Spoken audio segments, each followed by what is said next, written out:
Hey, hello. So this is my first kind of conversation about a bit of mixing, really. Yeah, what do you do when you've got a great track with some good chords, and how do you build the track up? That's the question. I'm going to try and make this as short as I possibly can. And apologies if it's going to be over long, but I'm going to, as I say, do as much as I can within the short amount of time. We've got about 101 channels of audio. I'm using Cubase 13, just updated to the Cubase 13.4, I believe. Just double check that. Am I right there? Yeah, there it is, 13.0.4. So yeah, well, let's crack on. So this is the track.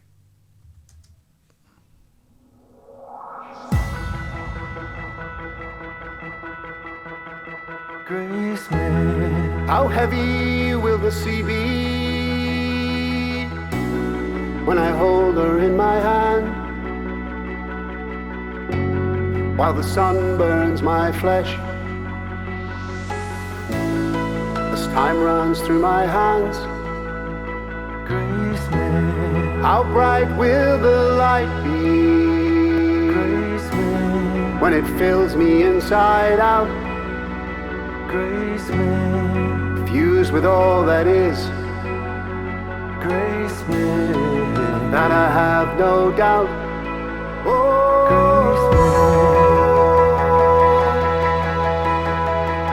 Grace me.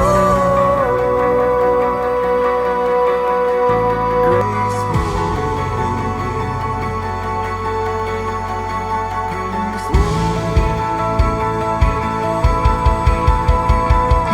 I shan't go any further than that. Obviously, it's getting a bit intense. What's going to happen next, I wonder? So, as you can hear, there's some long reverbs in there at the end of that vocal.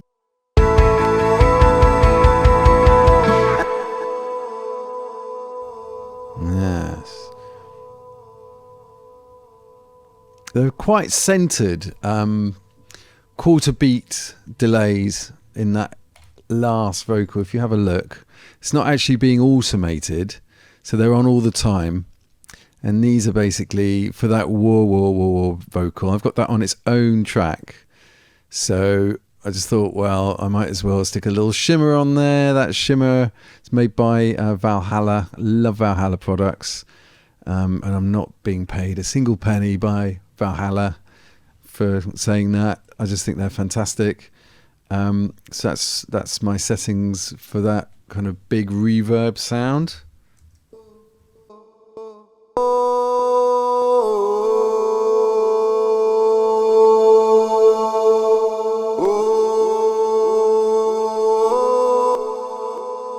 As I said, I love Valhalla. And the shimmer's certainly very, very cool and good fun to use. So I found that this lead vocal was quite kind of middly. I mean, just naturally, it just had this kind of nasally sound to it.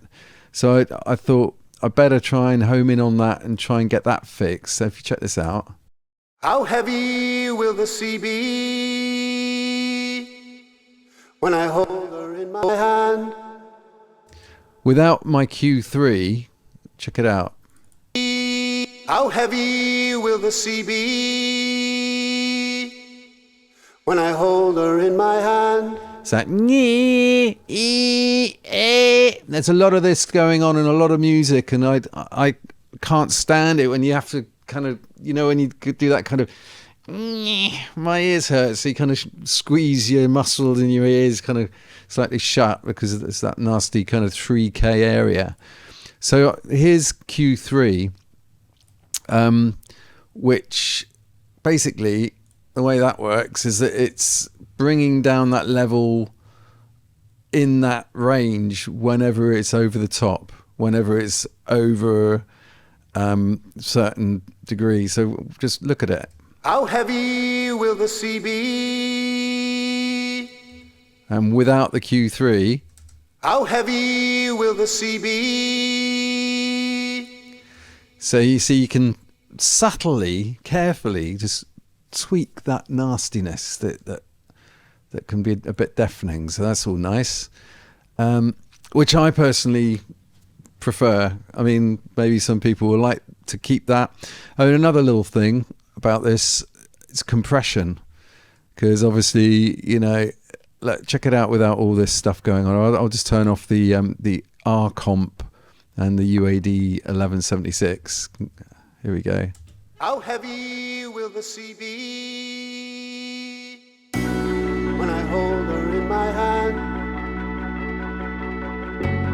while the sun burns my flesh as time runs through my hands? Graceland. How heavy will the sea be when I hold her in my hand? How heavy will the sea be when I hold her in my hand, while the sun burns my flesh?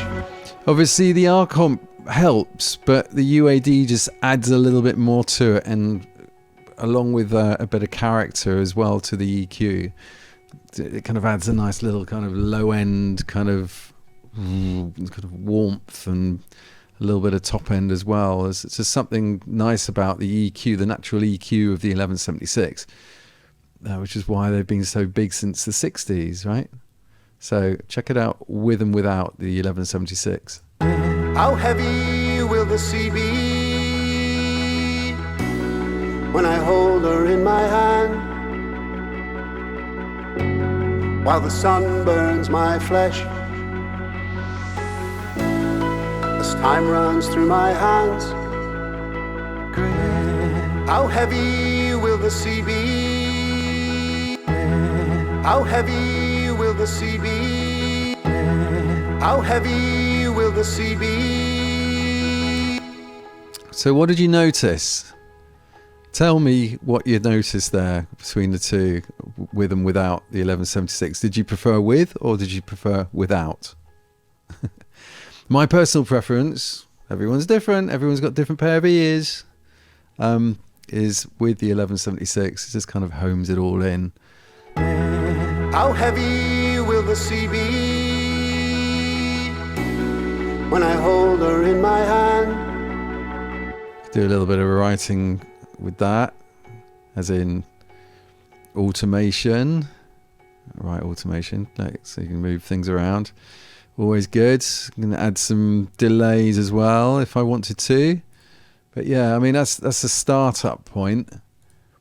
And the other thing I wanted to kind of share was how you can keep the interest just simply by slowly introducing things rather than everything going in one go, but just add something kind of 4 bars or 8 bars later.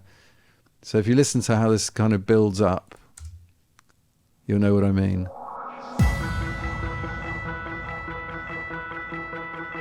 Graceland. How heavy will the sea be when I hold her in my hand, while the sun burns my flesh as time runs through my hands? Graceland. How bright will the light be? Graceland. When it fills me inside out? Graceland. Fused with all that is? Graceland. That I have no doubt. Oh, Graceland. So you heard how this ping, ping, ping thing comes. Look. Graceland. How bright will the light be? Graceland. When it fills me inside out? Graceland. Just gives it a little push, doesn't it? Doesn't have to be too loud. It's just more of a subliminal, oh, something new has come. On top of that, I've added this pad. As time runs through my hands, Graceland. How bright will the light be?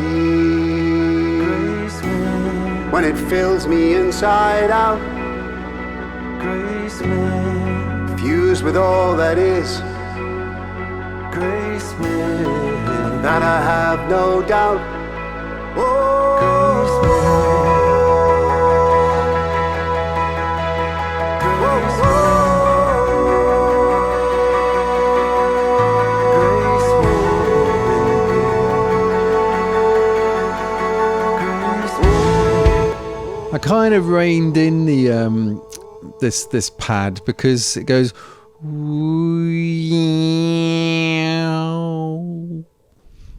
as it goes, those frequencies kind of pump up the levels, and I wanted it all to be just simply subliminal, but just keep the whole track kind of moving, so to keep it very, very flat. So I reined in that mid-range again, and the R comp, obviously with the attack, just to kind of just bring it down and limit it, basically.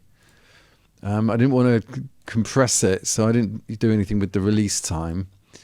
So I felt that was quite important. But yeah, these little things can obviously really help build things. So yeah, and it's quite interesting because this track, obviously these chords go round and round and round. Let's have a look at the time. So it starts at 30 seconds and then goes on right the way through to 1 minute 37. So that's like a minute and 10 seconds just going round and round in circles.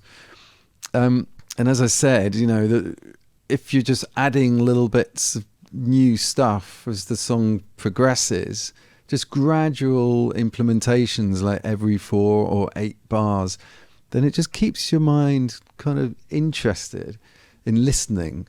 And there's a lot of songs you probably notice in the charts that just go on and on and on and on with the same old chords, same old bass lines. How comes that people are interested in hearing these songs just over and over again? Well, it's just simply the icing on the cake, that it's just this little detail of, there's a little sound that's coming in here and there. Doesn't have to be completely in your face, but subliminally, if it's there, it's just in the background, it makes the world of difference. And I think this is quite a good example, just because of the way it builds up, and obviously then the drums come in and